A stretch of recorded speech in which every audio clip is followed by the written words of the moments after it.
Hello folks, welcome to yet another show. This is the NSMQ review show where we talk about issues relating to the National Science and Maths quiz.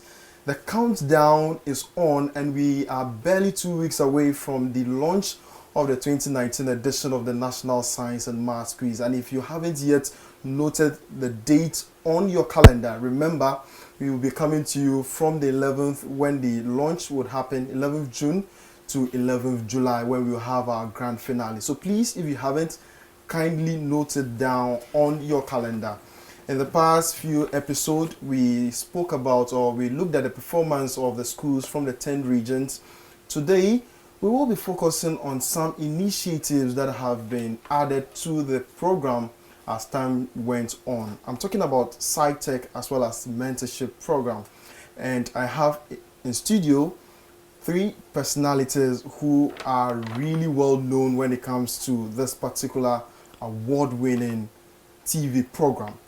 And at my far left is Mr. Samuel Ajo, and he's with Primetime. Sir, you're welcome on the show. Thank you. I would miss out the one in the middle. I'll come back to her. And close to me is Stephen Yankee. He's also with Primetime Limited. Sir, you're welcome to the show. Thank you. And in the middle, this is an individual who has been through the thick and thin, making sure that we have an excellent show.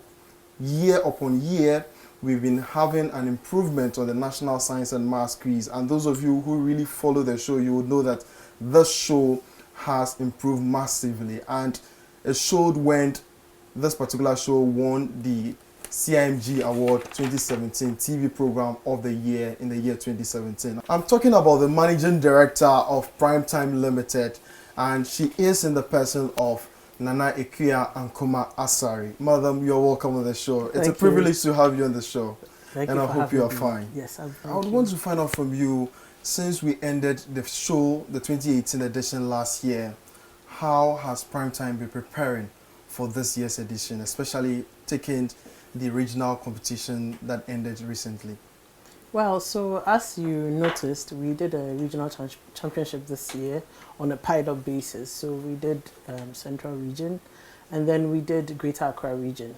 And I must say that it was exciting. I did go to Wa this year and Bolgatanga for the regional competitions in those places. And then I came down to Accra and then to Cape Coast to see the championship in both places, and it was very exciting. I was very impressed with some of the schools, especially Asin State.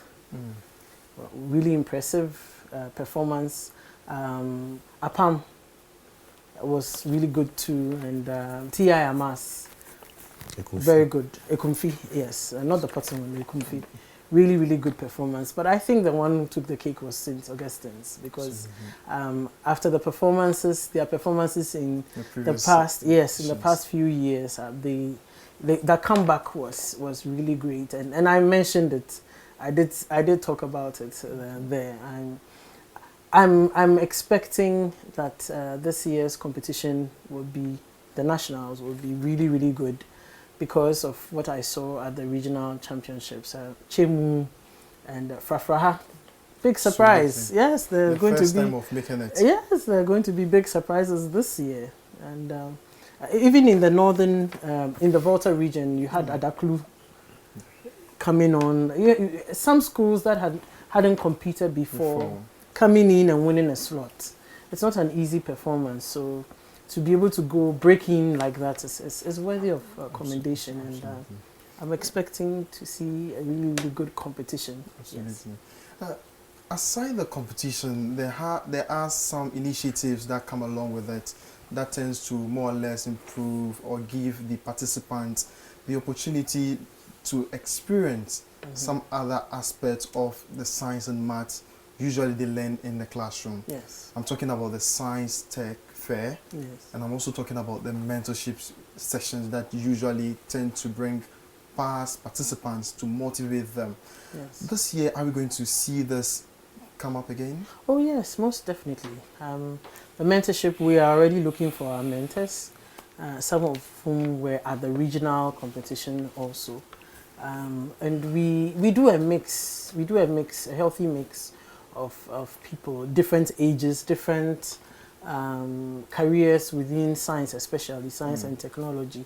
And so, yes, it's going to happen, and we're excited about the people that we are speaking with. I can't confirm, I can't provide names right now because we are in the confirmation stages, but yes, I would say that we are going to have a really exciting package, diverse package this year. The Sci-Tech is also coming on.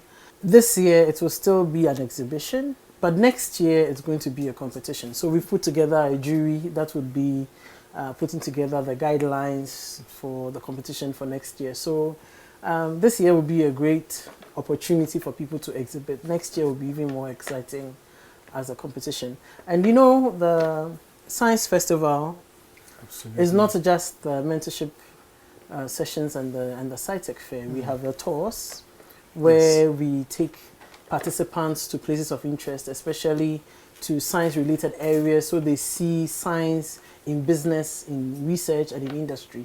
So last year we went to Kantanka, and then we went to the Center for Plant Medicine at Mampong Ekuapem. We went to that atomic energy. So we are looking at interesting places to go to this year. It's going to be a really interesting program. It affords students the opportunity to see what they are learning in the classrooms as the basis for operations in other places. Absolutely. And then the picnic where we try to de-stress, but the picnic serves a different purpose as well. You know, it's an opportunity for us to build team spirit. And you know that the NSMQ is all about teamwork. Yes, we place a lot of emphasis on teamwork. So building team spirit, networking with other schools, because while your head is buried in your books preparing for your competition, you don't pay attention to the person in the next room. But at the picnic grounds, we do team sports and stuff like that to de-stress and get to know each other a little better. So it is from these programs people even meet their partners, their life partners. We have heard of such, yes. So it's entirely possible. Yeah. So this would be the third time we are organizing this this initiative, or the Sci-Tech Fair. The Sci-Tech Fair, yes. But has it been replicated at the regional levels as well, Samuel? Yes, it has been. For all the regions we visit, we ensure that we organize the exhibition as well. The idea is also to unearth some projects that we believe the schools would have been able to develop, and then possibly invite them to Accra for the national fair. So for all the regions we visit, we ensure that there's an exhibition for which you have schools, the startups who come to participate at the fair. Right. Stephen, I still remember Seth Wangara, who exhibited a transformer last year at the national competition. Are we going to see only students from senior high school participate in this particular initiative come June? I think the Sci-Tech Fair will follow the same format as it has over the last 2 editions. So what we are going to do is that we will have senior high school students who have exciting projects to display on the program, and then we would also have some junior high school students who also have exciting projects. I mean, over the past years, we've seen some students even in junior high school who have showcased some really exciting and innovative stuff. I remember some students from Manhian, Tema Manhian, junior high school, and they came up with a certain table with some glass and some netting inside where you could dry some fish. Yes. You can put the fish there and keep it in the sun rather than just put the fish on the floor, which we see along the coast. So some of the junior high school students even can think about certain problems and develop some innovative solutions. So we are going to have the junior high schools, the senior high schools, and even some departments from some of the universities will also be there, just as we saw last year. Just so we have a nice mix of projects across the various levels of education to showcase and see how they all understand various concepts and the various solutions that they can provide to solve these problems. And I think that is what science is all about, identifying problems in society Yes. and directing a solution at them. I'm told at the regional level we had some impressive projects that people exhibited. Samuel, would you want to share some of them with us? Well, yes, for the regions I visited, for instance, in the Ashanti region, we had this school, Sechidumasi SHTS. Unfortunately, they couldn't make it. They were part of the regional competition, but they couldn't qualify for the national competition. But then they had some interesting projects that they exhibited. One is the touchless dustbin, where the dustbin it has been developed and it has a sensor. Okay. So as soon as you walk closer to it, I mean, you stretch your hand towards the bin, the sensor picks your sensor, whatever it is. And you not to touch the dustbin. At all.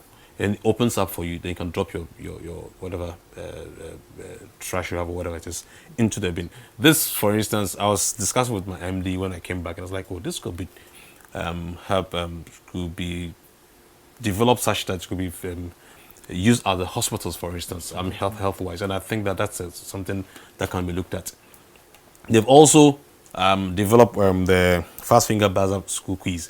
That's we call it the game station. But people normally know as bells that we use during the competition. I mean, having part of the competition, they also took it upon themselves to be able to develop some mechanism that could help in organizing, using it for quiz competitions, which we think that it's laudable. I mean, it means that as the competition has gotten very keen, people do not normally go to sit and practice or prepare for themselves just by asking questions. You need to understand and know certain mechanisms of the quiz. Absolutely. And one of the main things to know is how to press the buzzer. So for them, they'll be able to develop something like that, for which, I mean, they showcase it as at the exhibition, for which other schools could, I mean, purchase it and then use it for their preparations. This is more or less in line with whatever we use during the national science and maths week. So something like this is quite laudable. Yeah, a school like Pope John Senior High and Seminary also developed something like a smoke absorber and purifier, where the project is made to absorb harmful smoke and filtrate it to make it safe for use. We have all manner of smoke around us, and for them, they have been able to develop this project that can absorb this kind of smoke and then purify it, so that wherever you are, it's easy for you to, if you have to breathe, it's easier for you to do so. So it's a societal problem that we all have everywhere around us, and they are trying to develop something to help solve some of these issues. There are quite a number of projects. Projects. Yes. Stephen, I'm sure the places you visited also did the same. The three regions in the north, Gonga, Halfway region, and Greater Accra. I'm sure you also had similar experiences. Yes, in Upper West region, we had the fair there. For my side, that was the first region we visited. Okay. And I remember last year, St. Francis Xavier, we had some students there. Then in Form 2, they displayed an electric doorbell. He improved upon that project this year so that it can help not only those who cannot hear, but even those who cannot see. So they can hear the sound now. So that was what we saw in Upper West. In addition to some exciting things we saw from Nandom Senior High, they use these gallons, they call Kufuor gallons, these yellow gallons. So now what they did was that they retro-fixed it somehow so that now that gallon could be used as a sound system. Wow. So they added some pieces and things here and there so that you can even slot in a pen drive, you can increase the volume, you can play music, you can connect a microphone to it. It was really nice to see how some of these things work. They had a slot for some solar panels so that if you put it in the sun, it could charge a bit and then you can use it when there is no power. And we thought it was innovative. That was what we saw in the Upper West region. In Upper East, we had both junior high school students and senior high school students participating in the fair. So we had a number of students from some of the districts, Napdam district and the other, Katsina Nankana and the other districts. They all came to showcase on their projects. I think perhaps one of the most interesting things we saw was this generator that the students from Navrongo Senior High School exhibited. And according to them, this generator is a very small device that, when you use at home, can trap houseflies and other insects when you use in the house. And although it was a prototype, you could see how it worked. You could also use it, according to that, you could also use it as a barbed wire around your home for security purposes. So that was also good. It was good that they were thinking about certain things like that. In the Brong-Ahafo region, we saw some really, really exciting and really innovative things. Sunyani Senior High School, they displayed a lot of projects. I remember one was a gas detector. A leakage detector? Yes, so a very small device, small, simple, black device, and they call it the gas safe 1.0. So what it did was that once there is any leakage, it will detect it and it would buzz so that you know that something is wrong. Okay. And it has different lights that indicates whether the level of gas in the atmosphere is whether it's low, whether it's at a normal level, or whether it's high, so that you should be cautious. Absolutely. And they would even test it. They had a cylinder there, so if you get to their stand, they would just open the cylinder for the gas. They would just pass the gas on it, and you could see that the device was really working. And I'm sure something like this would be very helpful at gas filling stations, Absolutely. in people's kitchens here and there. It could help. They also had a doormat, which was a security doormat. So they place it in front of your house. If someone steps on it, you would get a signal inside the house. And they had a scrubbing machine also. So a prototype of something like your vacuum cleaner, which can be used to scrub. They had a dishwasher, I think. Quite a number of projects there. Yes, so how are we getting our participants come for the national level this year? Okay, you would want to take that one. Just like the contestants for the quiz, they will also come. Okay. Yes, and participate. We are having the Sci-Tech on the 14th and 15th of June. So those participants will be here at that time to set up and to display their projects. Okay. And it's going to be at the University of Ghana? Yes. Okay. At the GCB auditorium. Yes. Okay. All right. And I hope you would really troop in your numbers to come and see the wonderful projects being put together by these students from both senior high school as well as pre-senior high schools. And I think this is also an opportunity for corporate Ghana to come and help these individuals probably blow it up from their prototype to solve societal problems in Ghana. For example, the gas leakage detector. This, if we should have this, I'm sure probably we wouldn't have had what happened somewhere in Atomic 2 years ago. So I think corporate Ghana, you really need to come and get to see what these students have put together, and I bet you wouldn't be disappointed at all. There is another thing to chip in. Even though it's an exhibition this year, there are some special prizes lined out, and in due course you will find out what last the year criteria. to similar. Yes. Last year Yeah. we gave an award to Infanspin because one of our objectives with the Sci-Tech is to enable the students put together solutions to local problems. So Infanspin got an award for empathy. But we want to make sure that we have scientists who have empathy, who see people suffering and look for solutions. So they developed a white cane, which had sensors to help a visually impaired student in their school. So that was an upgrade of the normal white cane that the visually impaired use, and we thought that was a remarkable project because of the problem it sought to solve. Yes. So in addition to what Naneku has said, at the fair this year, we will still have our usual stand where people who come to the fairgrounds can conduct certain experiments on their own. We will have trained people there to assist you to conduct certain experiments, basic experiments that you would like to conduct. So anybody watching, if you would like to come to the fair on the 14th and 15th of June at the GCB auditorium, 14th and 15th of June, you can come and conduct some experiments under supervision by our staff. who will be there at the fairgrounds. So it's not just about coming to see what's on display, but you can actually be a part of the fair. There'll be different experiments. Yes, the idea is to engender an interest in the general public. So those of you who are science phobia, I mean, you are safe to come and experience what our wonderful people will be putting together. But let's zoom into mentorship. Right. This is also another initiative that also has been added to the competition. Yes.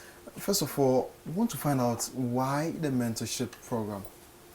The mentorship program came out of a former contestant, 96 Augustins, Dr. Levi Ankara, approaching me and telling me that he felt that sometimes the students were a little under, they felt the pressure a bit too much. And he remembered his own experience of doing the trial in 96 in Cape Coast, and he says that he was so shy and frightened by the crowd that he got his first question wrong and didn't speak another word throughout the contest. And when he was threatened by his teacher that he would be dropped, he decided to do something about it. So when he came to Accra to compete, he participated fully, but it took some extra effort. So I arranged for him to come and speak with the students, and it resonated very well with them because yes, while they sat there and saw him speak, I believe this was 2013, saw him speak about his own experiences on the competition and so on, it resonated deeply with them, and that's how the mentorship program was born, so that it was going to be an opportunity to reach out to the students and yes, to advise them that it's not the end of the world if they don't win the competition, to give it their best, but also as a way to open up careers to them, because they were interested. Once Dr. Ankara started speaking with them, they were interested in knowing what he was doing. He was a consultant surgeon at that time, and they wanted to know more about his work and how he got into it, and the journey from contestant to medical school to surgeon, and that's how the idea came about. So from there, the mentorship program Sessions has grown into a career counseling and guidance program where we have people who are doing well in different careers in science as a way of showing the students a wide variety of careers that are open to them with their background in science. Yes, we want to broaden their horizons so that it's not just about medical school or being an engineer. Even with engineering, there are different types. So we bring a wide variety of people in different careers in science and technology related fields. So we've brought the medical people in different medical fields. We've brought on a chemical engineer, a psychiatric nurse. We even had a science journalist. Absolutely, I do recall. Yes, last year he had a background in pharmacy and had trained as a journalist, so he could report for journals and to break things down to our level, general people our level, so we can all understand the breakthroughs that the scientists make. So it's a way to broaden the horizons of the students so that they can see what they can do with their lives, and in a way also to we give opportunity for our sponsors to speak with the students also, because science equips you for all kinds of fields, whether it's in the economic side or pure science or whichever field you're in, banking and so on. Wherever there's maths, you should be able to fit in. Yes. So we've had an actuary come in to speak by courtesy of Prudential Life. They brought in someone to speak with the students about a career in actuarial science. So it's a great program. It's a great program. And this year too, we expect to have much better experience Yes. than the previous one. Oh as well. yes, definitely. But Samuel, do you think the students are really happy having such sessions added up to the program? Yes, certainly. And I wouldn't say that it's only the students, but from our experience in the regions, you have the teachers even participating actively. I mean, in the sessions and such that they want to have a clearer picture or understand of whatever is being shared with them. So it is something that they look forward to and for which they really get themselves engaged in.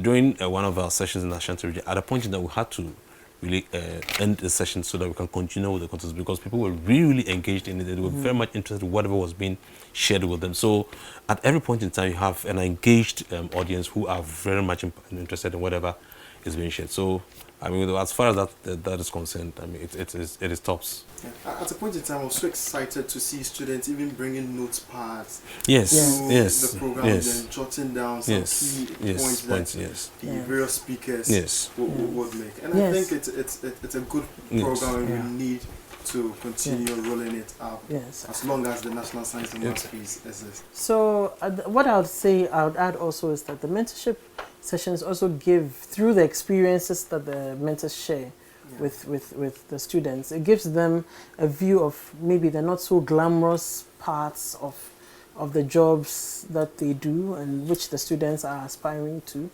I recall that Dr. Richard Banfield, who's a consultant obstetrician and gynecologist, shared a story where in South Africa, where he practiced for many years, a pregnant woman who needed surgery, but was a Jehovah's Witness, had a dilemma. Her husband had already signed that they wouldn't accept a blood transfusion, but she whispered to them that, "Save me." So they had to take that decision, where it was, do we follow the religious doctrines which say no, and which her husband and community are following, or do we listen to her? Because as a doctor, you swear an oath to save the life, whichever way you can, however you can, you swear an oath to save a life.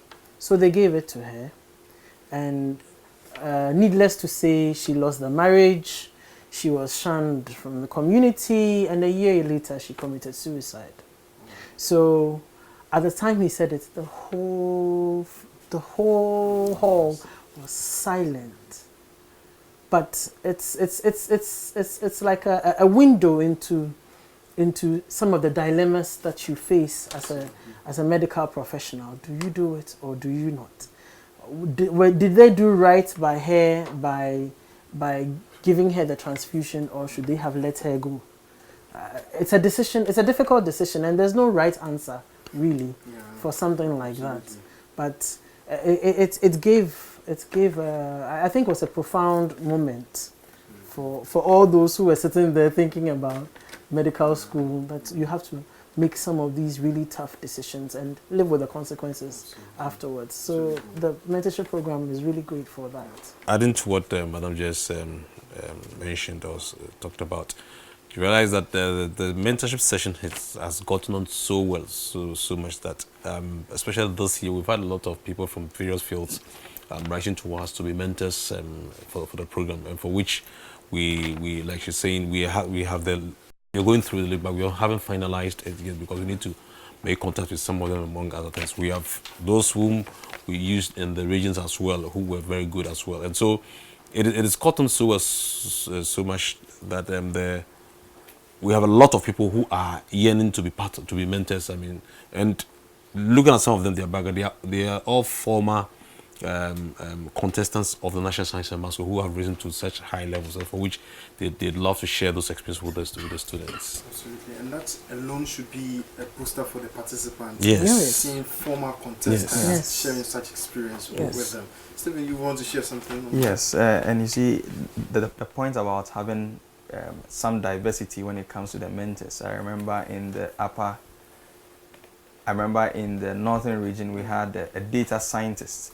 So this is a lady who has her first degree in math, a master's degree in maths, and is hoping to do a PhD in math.